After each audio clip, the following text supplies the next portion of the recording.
Mia came home holding her award. Beaming with pride, she'd taken first place in the entire state. Her Aunt Lydia snatched it right out of her hands and tore it to shreds in front of everyone. She ground the pieces under her heel and sneered. "What's the point of a girl being book smart? You'll just end up popping out kids for some guy anyway." My 8-year-old daughter sobbed, shaking all over. And my mother-in-law said, "Your aunt's right. Don't spoil the kid over nothing." I said nothing. I pulled out my phone and made one call. By the next morning, Lydia was banging on my door, screaming and on her knees. "Claire, I'm sorry. Please take it back. They're firing my husband." I looked down at her and spoke slowly. "Now you're sorry?" Chapter 1. The living room light seemed harsher than usual that evening. 8-year-old Mia came darting through the front door like a little bird set free. Her cheeks were flushed from running. A few strands of hair stuck to her forehead with sweat. Mom, look." Her voice rang out, bright and unapologetically proud. She held a red certificate over her head like it was the most precious thing in the world. "First place in the whole state. Mom, I got first place." I smiled and stepped forward to hug her, warmth swelling in my chest. But another hand moved faster. A hand with bright red nail polish reached out from the couch and snatched the certificate right out of the air. It was my sister-in-law, Lydia Hale. She was slouched against the cushions, too lazy to even sit up straight. Her face twisted into that familiar smug, condescending smirk. Big deal. Making a fuss over nothing. She held the award by one corner like it was something dirty, jealousy practically dripping from her eyes. Mia's smile froze. She reached out a small, timid hand. "Aunt Lydia, give it back." "That's mine." Lydia scoffed, her gaze flicking back and forth between Mia and me. "It's just a piece of paper. Not like it matters." Rip, the sharp sound of tearing paper cut through the quiet room. That red certificate, the one my daughter had stayed up night after night studying for, split clean in two. Asterisk rip. Rip, asterisk, she didn't stop. Right there in front of all of us. She tore it again and again until it was a pile of tiny confetti-like scraps. Time felt like it stopped. Mia's eyes went wide, filling with horrified disbelief. Lydia tossed the pieces into the air. Red scraps drifted down like a sad, bitter snowfall. A few landed in Mia's hair. She didn't move. She just stood there, like someone had pulled all the light right out of her. Lydia stood up, her high heels digging into the scattered pieces on the carpet, grinding them back and forth. She looked down at my daughter and spat the cruelest words she could manage. "What's the point of a girl being so smart? Huh? So you get first place, so what? Someday you're just gonna marry some guy, have his kids, and play housekeeper for him. Waste of time." Every word was a poison knife, driven straight into my daughter's heart. Wah, Mia finally broke down, wailing at the top of her lungs. Her little body shook with raw, hurt sobs. I ran to her and pulled her tight against me. My chest felt like it was being crushed in a vice. I lifted my head and fixed Lydia with an icy stare. She didn't even flinch. She just crossed her arms, like she'd done nothing wrong. I turned my gaze to my mother-in-law, Marge Hale. She'd been sitting in her armchair the whole time, watching and saying nothing. Now she even nodded at Lydia. "Lydia's right. Girls don't need to fixate on school. Finding a good husband is what matters. Mia's just spoiled by you. Crying over a stupid piece of paper, no backbone." My husband, Ethan Hale, finally snapped out of his shock. He stood up, glanced at his crying daughter, then at his defiant sister and mother. His face twisted with helplessness. He opened his mouth and mumbled, quiet as a mouse, "Mom." "Lydia, come on. Mia's just a kid." Lydia immediately shot him a glare. "Ethan, whose side are you on?" Marge's face darkened too. "What?" "I can't speak my mind about my own granddaughter." Ethan shrank back immediately. He hunched his shoulders and didn't say another word, retreating into the corner like a kicked dog. That's how this family always was. Always. I felt my blood go cold, ice creeping through my veins. My chest rose and fell fast. Rage burned so hot it almost burned through my self-control. But I didn't yell. I didn't scream. I just looked at all these family members in silence. At Lydia, the cruel, spoiled bully. At Marge, the bitter, biased enabler. At Ethan, the spineless, grown-up man-child. These were the people I'd once called family. I slowly loosened my hold on Mia and pulled my phone out of my pocket. My fingers trembled a little from anger, but I steadied them fast, right there in front of everyone. I found a number and hit call. It picked up quickly. It's me. My voice was flat, completely calm. I need you to do something for me. Pull all personal professional endorsements I've ever given Mark Torres, project manager at Hancock Industries. Yes, effective immediately. I hung up and put my phone away. Lydia and Marge watched me, faces twisted with mockery. Ooh, putting on a show now. Lydia cackled. What? You calling someone to come beat me up? I'm so scared. Claire. Marge huffed. All drama. No idea where you picked up this nasty habit. I ignored them. I bent down and lifted my still shaking daughter into my arms. Mia. Baby. Let's go to your room. My voice was soft, gentle. I didn't glance at the scraps on the floor even once. What had been destroyed wasn't just a certificate. It was the last little bit of goodwill I'd held onto for this family. After 8 years. Chapter 2 dawn had barely broken when the frantic pounding started. Lydia's shrill, panicked screams echoed through the whole hallway. Open up. Claire Hale. Open the door right now. I opened the door. Lydia stormed inside like a tornado. Her eyes red. Her hair a mess. Streaks of mascara running down her cheeks. The second she saw me, her legs gave out. She dropped to her knees with a heavy thud. She grabbed my legs and wailed. Claire. I'm sorry. I'm so sorry. Please take it back. They're firing Mark. He's getting fired. I looked down at her snotty, crying face, cold and unmoved. I spoke slowly, my voice flat. Now you're sorry? Lydia knelt on the cold hardwood floor, sobbing so hard she could barely breathe. Claire, please. Mark can't lose this job. Her words came out jumbled, thick with terror. I didn't answer right away. I just watched her. Tell me exactly what happened to Mark. He is CEO. Mr. Hancock himself called HR in the middle of the night. Said to fire him. Said it was non-negotiable. The termination letter was in his email first thing this morning. They said he has to clear out his desk today. Claire. I'm begging you. I know this was you. I know you did this. She looked up at me.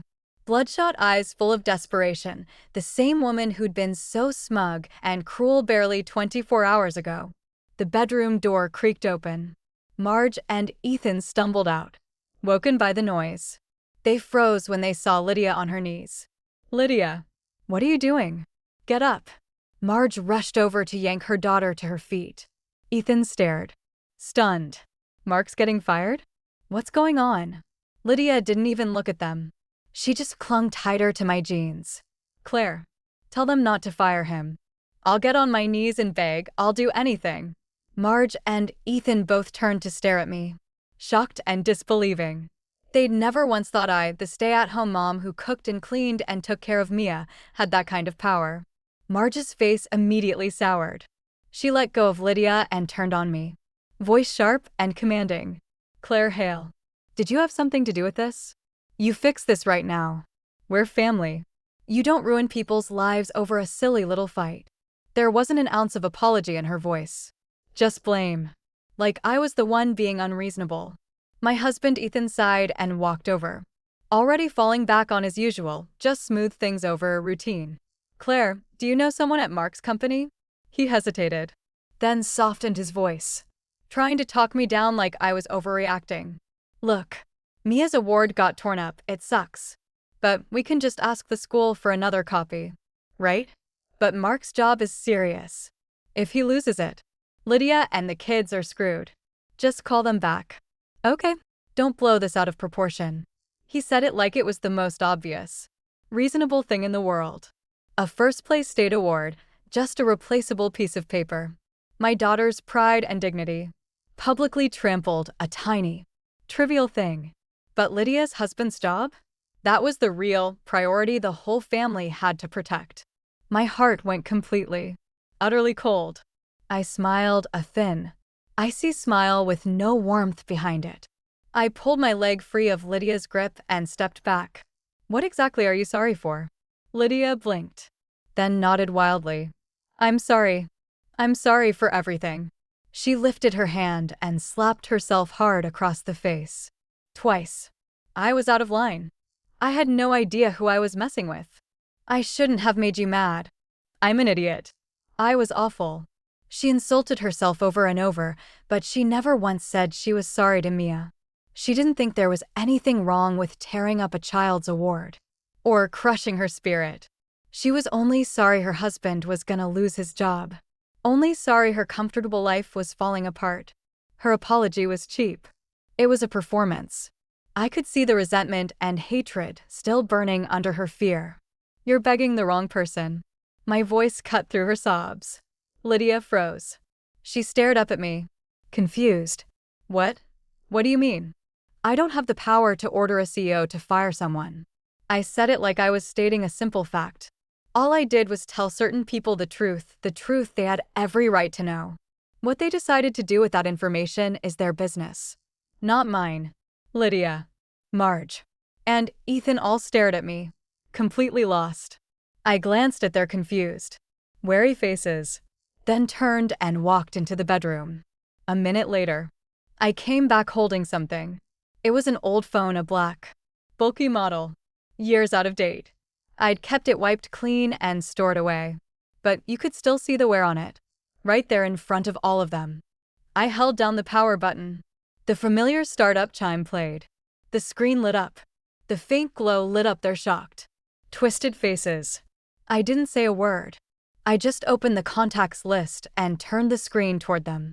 It was filled with name after name, names everyone in the business world knew. Jonathan Pierce, founder CEO, Viridian Tech. David Chin, managing partner, Far East Capital. Robert Sinclair, chairman, Sinclair Global. Each name belonged to the head of a massive corporate empire, people who made front-page news in the business section every week. And there they all were, saved in my old, dusty phone. Chapter 3. Ethan stared at the screen like he couldn't breathe.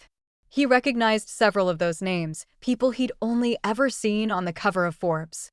He snapped his head up to look at me, his eyes wide with a kind of fear he'd never felt before. Like he was meeting his own wife for the very first time. After 8 years of marriage, Marge and Lydia didn't know the names, but they could read the horror on Ethan's face. They went quiet, staring at me like I was some kind of stranger. I put the phone away, my tone still even. Before we got married, I never told you exactly what I did for work. I just said I worked at an executive search firm. I paused, letting my gaze sweep over their stunned faces. That firm was called Deep Blue Partners, and I was its founder. And for a long time, its top headhunter. Deep Blue. In elite executive circles, it had been legendary. It meant perfect matches, razor-sharp judgment, and offers no one could turn down. And I was the one who'd built that legend. I looked straight at Lydia, each word landing like a hammer, shattering the last of her denial. You really think your husband Mark got that project manager job at Hancock because of his no-name college degree and his mediocre work history? Lydia's lips started trembling. All the color drained from her face. No, I answered for her. He got it because I wrote him a personal recommendation under a fake name, like an old family friend. I didn't go through HR. I sent it directly to Mr. Hancock, the founder. He's been a client of mine for years. I put my entire professional reputation on the line to vouch for Mark's ability and potential. Mr. Hancock trusted my judgment. That's why he hired him, and why he gave him a title and a salary he never would have earned on his own. My voice was cold, precise, unforgiving. That call I made yesterday? I wasn't ordering anyone fired. I was just notifying Mr. Hancock that I was formally withdrawing every personal endorsement I'd ever given Mark Torres. When a candidate loses the backing of a top-tier headhunter, the company naturally reevaluates what they're actually worth. And the result was pretty clear. He doesn't bring nearly enough value to justify his job or his pay. So him getting fired isn't revenge. It's just how the market works. That was the final blow. Lydia crumpled to the floor. Eyes blink. No, no, that can't be. This can't be real. She'd always thought her husband was young and talented, her big status symbol. She'd always thought her nice. Comfortable life was proof she was better than me. The boring housewife. Now she knew. Everything she bragged about. Everything she relied on, it all came from the woman she'd looked down on most. Her whole fancy life had just been crumbs from my table. It was the cruelest joke imaginable. Marge was completely stunned too. Her mouth hung open. She made little gasping noises. But no words came out. She'd always been so proud of her son's good job. Her daughter's successful husband. She'd always looked down on her daughter-in-law, useless. Unemployed. Just leeching off her boy.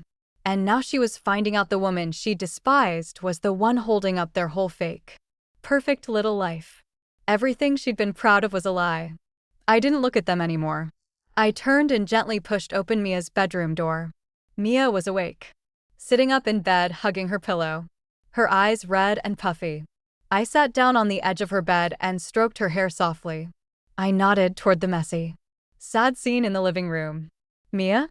Look at that. Knowledge. Skill. And being someone people need, those are the real awards. The ones no one can tear up or take away from you. Mia nodded, still a little unsure, and buried her face in my shoulder. I held her, then turned back to look at the 3 broken people in the living room. My voice went cold again, sharp and final. Lydia. She flinched and looked up, terrified. You want forgiveness? Fine. But not from me. You and your husband Mark are going to go to Mia's school. At Monday morning assembly. In front of every student and teacher. You are going to stand up and publicly apologize to my daughter, Mia Hale, for what you did. That's your only option. Chapter 4 Public Apology? In front of the whole school? The words hit Lydia like a bomb. It was worse than death to her. Her sad little pride. Her image, all of it would be destroyed. I won't do it. She jumped to her feet, her desperate begging replaced by rage and spite. Claire, you can't do this to me. You're ruining my life. She started screaming and thrashing, right back to her usual spoiled brat routine. Marge finally found her voice too. She plopped down on the floor and started wailing at the top of her lungs. Oh, my God. What did we do to deserve this? Such a cruel daughter-in-law.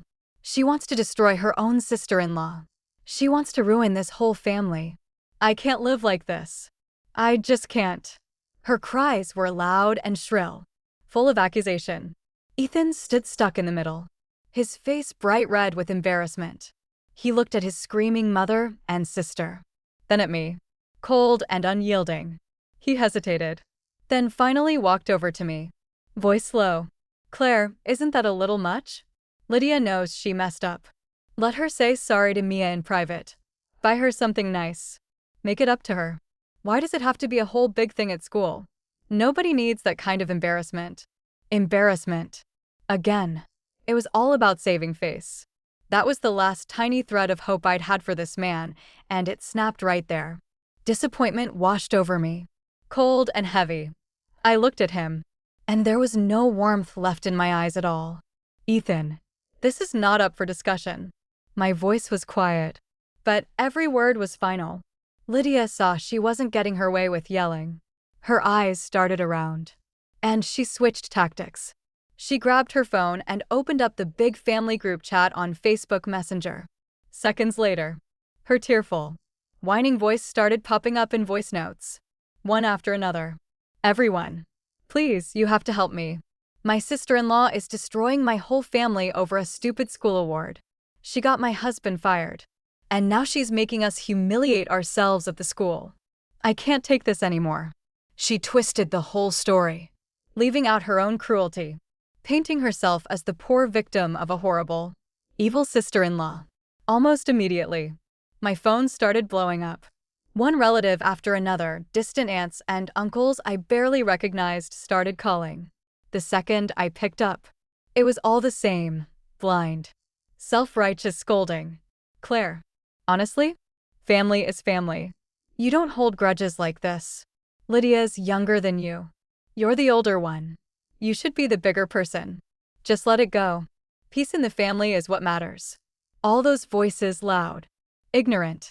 Infuriating. I didn't argue with a single one of them. I just hung up and blocked the number. Fast. Clean. No hesitation. Then I picked up my phone again and called the building front desk. Hi. Security? This is 12B. I have 2 people in my apartment who are extremely disruptive and distressing my daughter.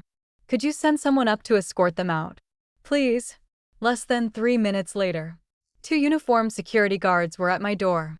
They had a lot more experience dealing with screaming, dramatic women than I did. Each took one of them by the arm and walked them right out. Let go of me. This is my son's house. Claire. You witch. You'll regret this. Their shouts echoed down the hallway. Then the front door clicked shut. And everything went quiet. Finally, I leaned back against the door and breathed out slow. Mia peeked her head out of her room, looking a little scared. I held out my arms, and she ran straight into them. Mommy. I was scared. I held her tight, and the last little flicker of doubt in me went out. For Mia and for myself, this marriage had to end. That night, Ethan tried to talk to me. He sat on the edge of the bed, rubbing his hands, looking tired and defeated. He leaned in, like he always did, like a hug could fix everything. I turned away coldly. I didn't let him touch me. There was a line between us now, and it was never going away. That night was the first time we slept in separate rooms. I lay in the guest bed, staring out the window at the dark sky, awake until sunrise. Right before dawn, I made my decision. I opened my laptop and started typing. Files pulled up. Numbers lined up. Records organized. In the dark, my eyes got colder and brighter. Chapter 5. The doorbell rang again the next morning. This time, Marge and Lydia had brought backup. A handful of so-called respected older relatives, the ones who loved to play judge and jury at family gatherings. Ethan's uncle was leading the pack aloud. Pompous guy who loved the sound of his own voice. They marched in, sat down on the couch, and got right into their family court act. Ethan's uncle cleared his throat and started in on me, full of moral authority. Claire, let's be reasonable. As a wife and a mother in this family, you have certain responsibilities. Respecting your husband's mother, getting along with his sister, that's part of being a good spouse. One of the aunts chimed in. That's right. Lydia is young. She makes mistakes. You're the mature one. You don't have to drag everything out and make a scene. They went on and on, talking over each other. Duty, forgiveness, family peace. Like I was some kind of monster for ruining their perfect little harmony. I sat there and listened. I didn't interrupt. When they finally ran out of steam and went quiet, I reached under the coffee table. I pulled out a thick stack of papers I'd stayed up all night putting together. I didn't say a word. I just dropped the whole stack on the table in front of them with a loud smack. The whole room went dead silent. The uncle frowned and picked up the first page. The title was clear: Hale Household, 8-year financial breakdown. Income versus expenses star. He read the first line and his face changed. The file was detailed. Charts. Spreadsheets. Line items for everything. It tracked every single dollar that had come in and gone out of this house. From the day we got married until now. Every transaction. Every source. Every expense. The numbers didn't lie.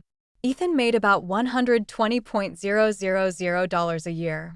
After his own personal spending, he contributed less than $4,000 a month to the household.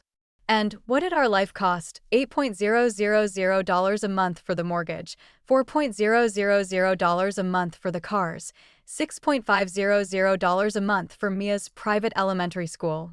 Groceries, utilities, insurance, clothes, travel, family gifts, plus the $200,000 Marge had borrowed from us for Lydia's wedding, and the $3,000 a month she took for retirement help.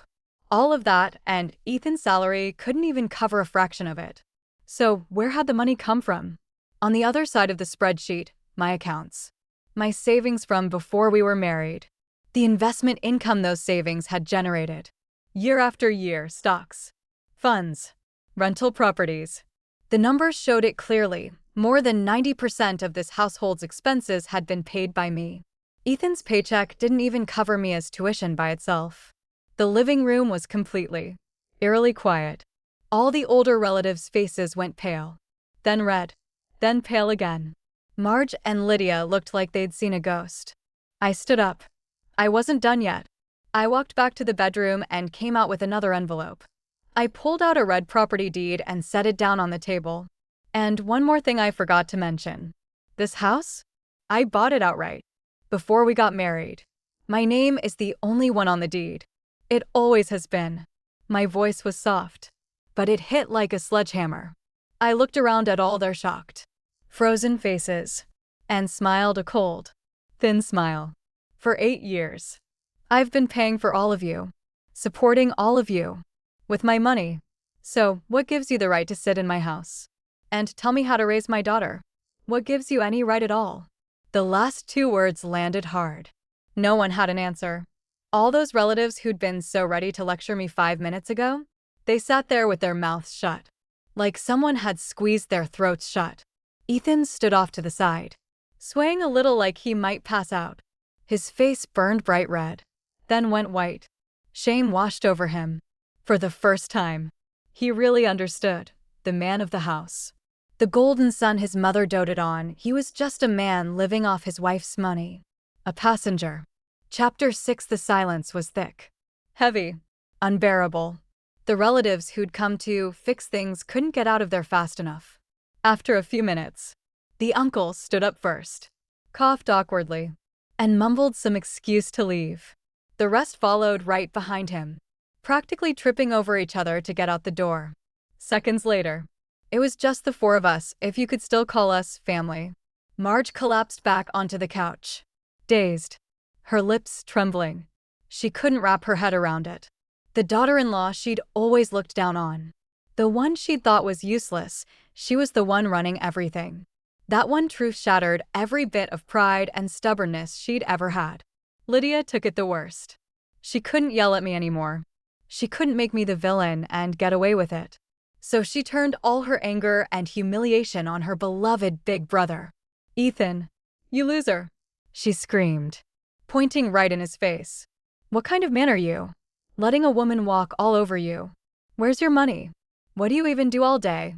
You're useless. Completely useless." Insults. Yelling. One knife after another. And Ethan, the quiet, spineless guy who'd always let everyone walk all over him, something in him finally snapped. "Shut up. Just shut the hell up." He lifted his head, eyes red. For the first time ever, he yelled back at his spoiled little sister. "I'm useless? You think you'd have any of this without me? Without Claire? Your husband wouldn't even have a job. What right do you have to yell at me? Get out. Get out of my house." It was the worst fight they'd ever had. The whole family's little alliance, mother, son, daughter against the wife, crumbled to dust the second the money truth came out. Marge snapped out of her daze and started wailing again. "Oh, my poor babies. Why is this happening?" The whole living room was chaos. Crying, yelling, screaming, all mixing together. And me? I just stood there holding Mia's hand, watching. I turned and walked her back to her room, and closed the door behind us. I left the battlefield to them. Let them tear each other apart over their rotten, fake little family bonds. That night, Ethan came to the guest bedroom for the first time. He stood in the doorway, his shadow long and tired under the light. "Claire, I'm sorry." His head was hung low, his voice rough. "I never knew how much you've been carrying, how much I've let you down. I was weak. I was selfish. I wasn't a husband to you. And I wasn't a father to Mia." He apologized properly. He owned it. In 8 years. It was the first time he'd ever really meant it. But I felt nothing. He was quiet for a long time, fumbling for what to say next, and then he showed me his real problem. The one he could never fix. "Claire, I know I don't deserve to ask you for anything. But, please, For me. One last time. Let Lydia off the hook. She doesn't have to do the public apology. Okay. She's still my sister. I looked at him. And all I felt was pity. He still didn't get it. He thought this was about Lydia being mean. About the public apology being too harsh. He never understood that the real problem was him. And his mother. Their endless enabling. Their endless bias. As long as that was there would always be another fight. Another insult. Another line crossed. Ethan. I looked him straight in the eye. This was never about Lydia.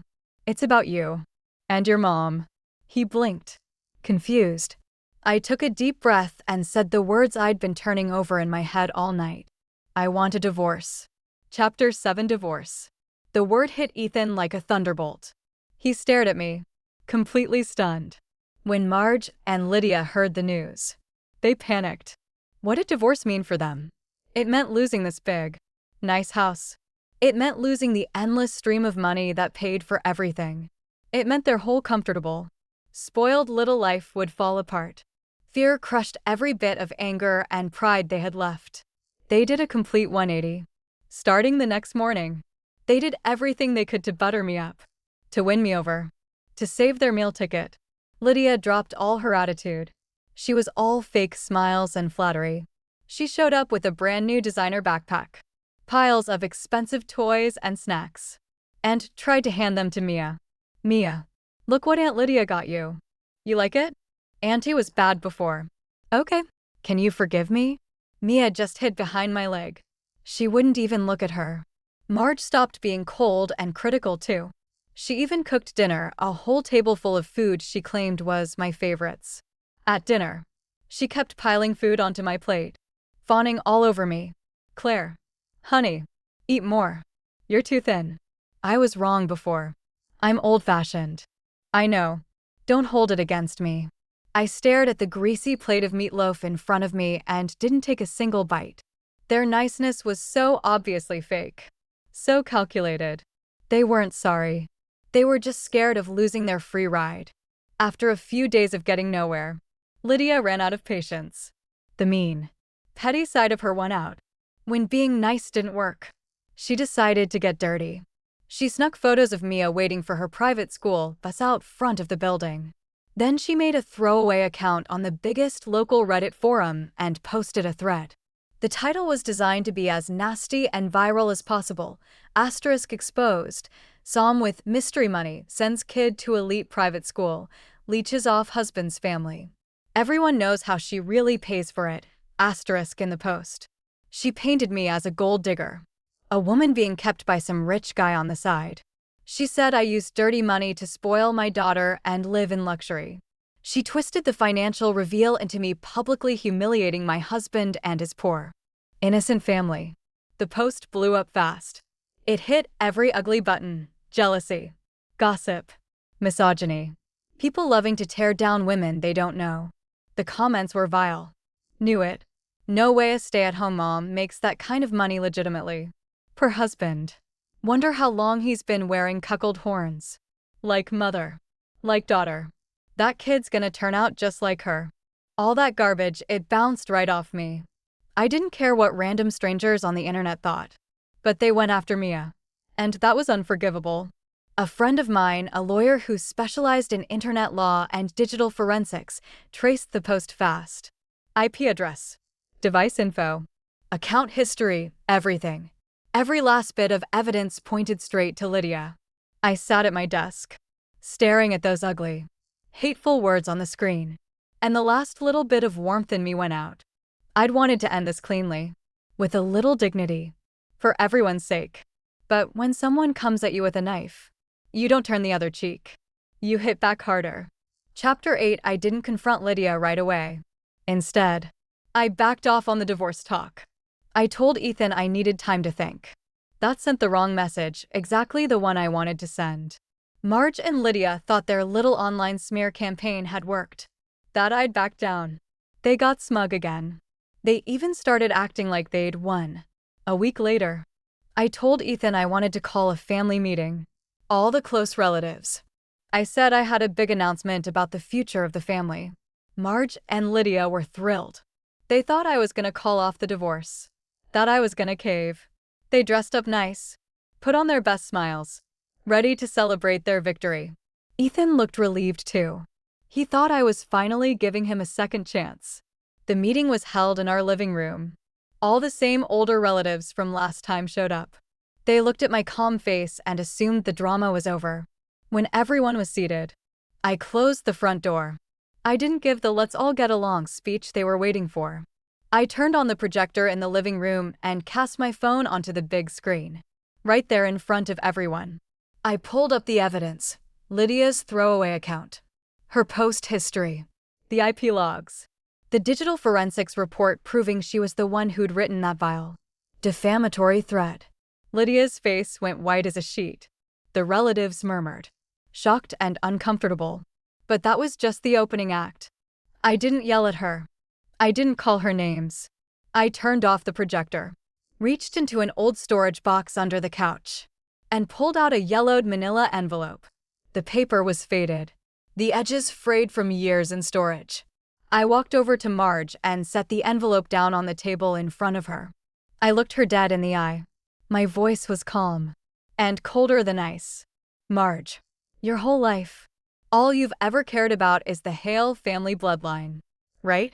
You've always said sons are the future. Daughters are just going to leave. That's why you've always protected Ethan so fiercely. Because he's your legacy. Marge stared at me, confused.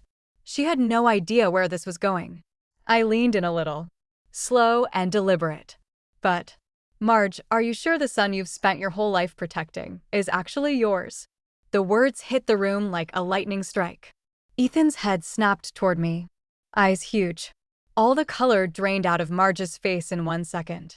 Before she could say a word, I opened the envelope. I pulled out an old, faded birth certificate, over 30 years old. I laid it flat on the table. This birth certificate says that 32 years ago, you gave birth to a baby girl at County General Hospital. That baby girl was Lydia. Then I pulled out a second document, a handwritten adoption agreement. The ink faded with age. And your son Ethan? You wanted a boy so badly that 1 month later, you adopted him from another family. Your signature is right there. The lawyer's signature. The birth parents' thumbprints. It's all right here. Black and white. The whole room went completely, deathly quiet. You could have heard a pin drop. Every eye in the room was glued to those 2 pieces of paper. Ethan started shaking all over, like he'd been electrocuted. He froze where he stood. And Marge, she stared at that adoption paper, and every last bit of color drained from her face. Her lips trembled. She looked like she was about to stop breathing. Chapter 9. No, that's not real. Lydia was the first to scream, her voice high and cracking. You made that up. You forged it. You just want the divorce so you can steal everything. You bitch. She lunged at the table, trying to tear the papers to pieces. I'd expected it. I stepped back out of her reach. I pulled one last document out of my bag and dropped it on the table in front of her. Forged. My voice was like ice. That's a DNA test. I had it done last week. Ethan and Marge. The results are conclusive. No biological maternal relationship. Ironclad. Undeniable. There was nothing left to argue about. Lydia went completely still. Stunned. The sister-in-law she'd always treated like an outsider, but her own beloved brother, the golden boy. The pride of the family, he was the one who wasn't actually blood. The realization short-circuited her brain. But Marge took it the hardest. Her whole belief system. Every reason she'd ever had for treating people the way she did, it all shattered at once. She'd spent her whole life looking down on her own daughter, convinced sons were the only thing that mattered. She'd sacrificed so much for a son who wasn't even hers. She'd been cruel and unfair to Claire, to Mia, all for a bloodline that wasn't even real. And her real daughter, Lydia, the one she'd dismissed and devalued her whole life, she'd turned her into exactly what she'd always said girls were: selfish, entitled, helpless. It was the cruelest punchline imaginable. The shock was too much. Her mouth worked silently for a second, making little gasping sounds. Then her eyes rolled back, and she fell straight backward onto the floor. Mom! Ethan and Lydia screamed at the same time. Chaos erupted. The relatives panicked, fumbling for their phones, calling 911.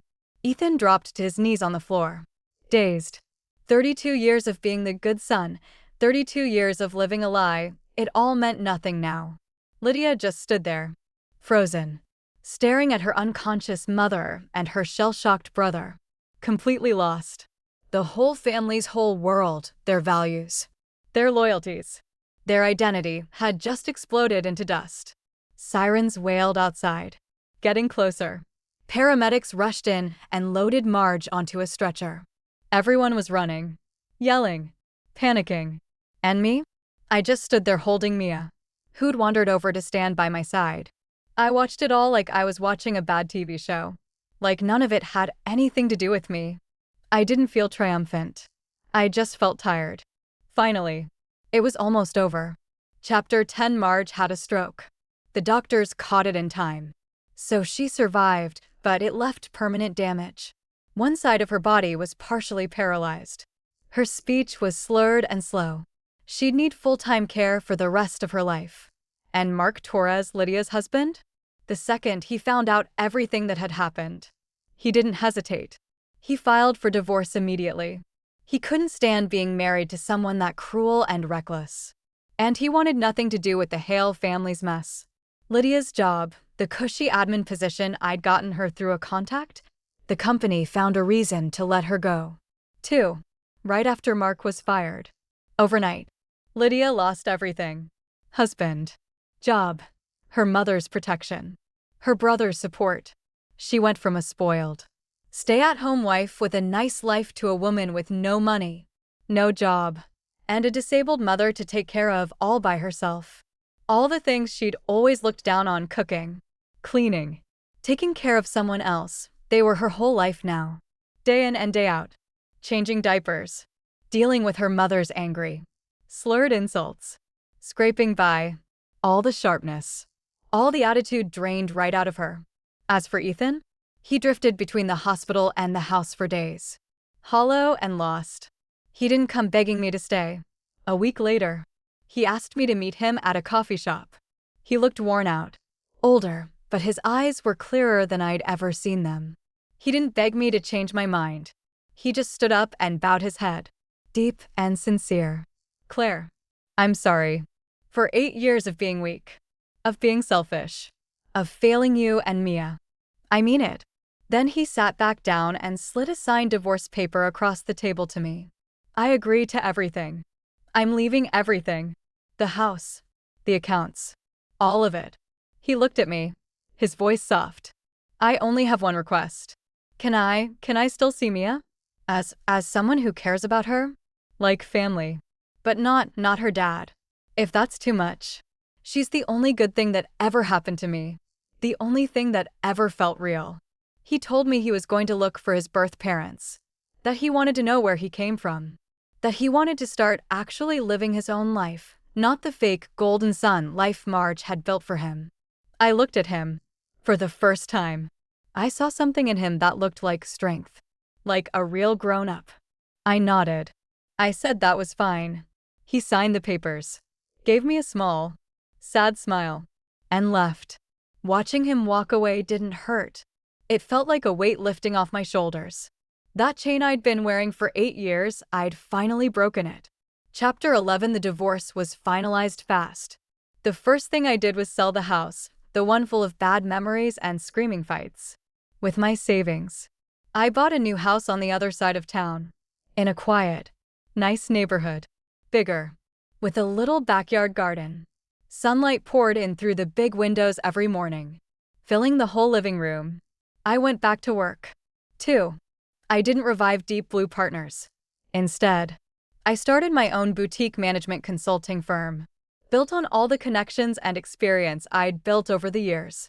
With my eye for talent and my track record, it took off faster than I'd even hoped.